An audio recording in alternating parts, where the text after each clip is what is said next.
I'm sure you've seen this on many advertisements where the app icons on your home screen will basically be like this here, rolling all around. And if you're curious to know about this app, how does it work? Is it safe for your phone? Well, let's dive in together and see what it is all about.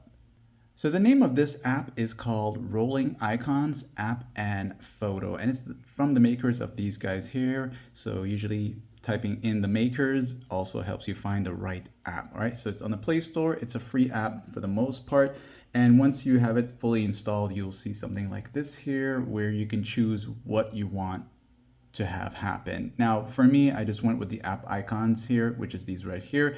And once you do that there, it's gonna ask you for like which apps do you want to have rolling around like that there. And you can just select the ones you want. And once you're done, you just press play right here or the start here. And it basically is like a user interface changed totally around, okay?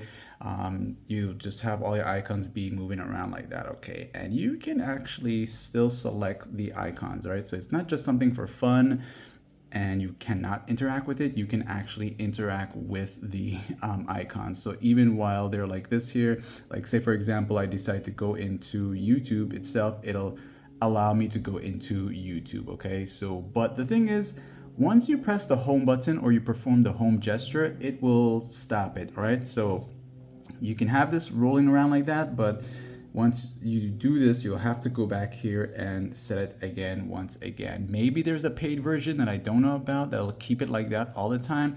But once you tap here to go into the app drawer or whatever, it's going to put it back to how your phone was, all right? So, and this is an older Samsung phone. I just thought I might try it out to see just in case anything would happen to the phone or not.